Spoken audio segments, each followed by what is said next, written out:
नेपाल की राजधानी काठमांडू में आस्था का एक ऐसा किला है जो गहरे रहस्य और एक अजीब सी शक्ति का केंद्र माना जाता है।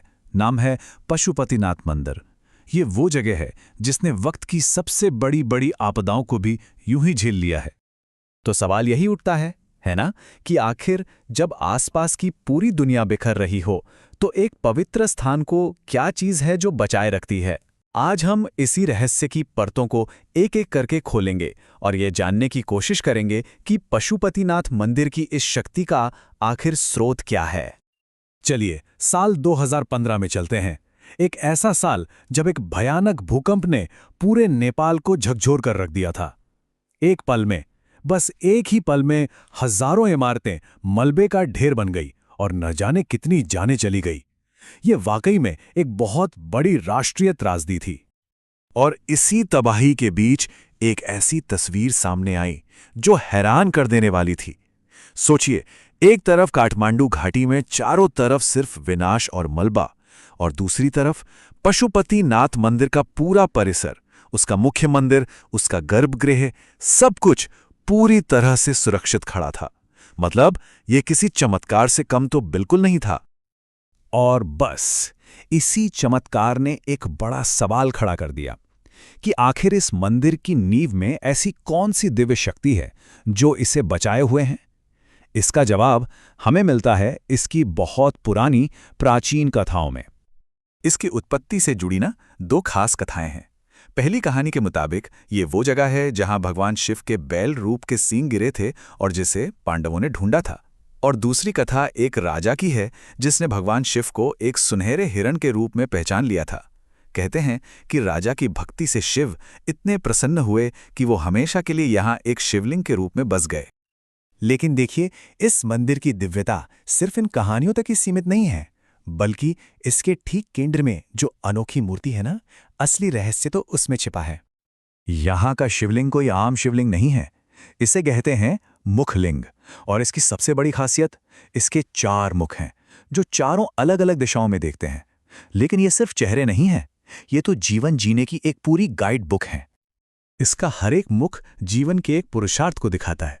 जैसे कि जो मुख पूर्व की ओर है वो है धर्म का, यानी सही रास्ते पर चलने का प्रतीक। दक्षिण की ओर वाला मुख है अर्थ, यानी समृद्धि और संपन्नता का।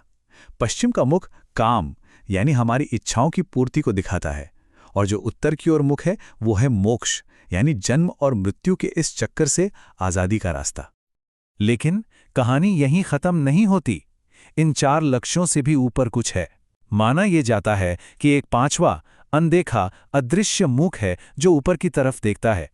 और ये उस परम सत्य का प्रतीक है जो निराकार है, जो हर जगह है और जो इन चारों सांसारिक लक्ष्यों से भी कहीं परे है। तो ये तो हुई पत्थर और प्रतीकों की बात। लेकिन पशुपतिनाथ की असली ताकत सिर्फ इन मूर्तियों या पुरानी कहानियों में नहीं बसी है। इसकी असली शक्ति तो उन जीती जागती परंपराओं में है जो आज भी हर रोज यहां निभाई जाती हैं। और इस जीती जागती आस्था के 3 सबसे मजबूत स्तंभ हैं। पहला, कुमारी, जिन्हें एक जीवित देवी माना जाता है। दूसरा, अखंड दीप, एक ऐसी लौ जो सदियों से बिना बुझे जल रही है।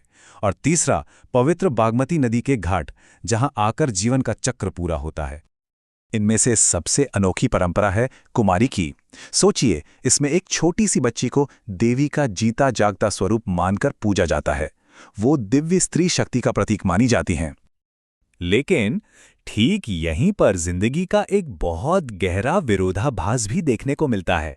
मतलब, एक तरफ तो जीवन को एक देवी के रूप में पूजा जा रहा है, और वहीं बस कुछ ही कदम दूर पवित्र बागमती नदी बहती है।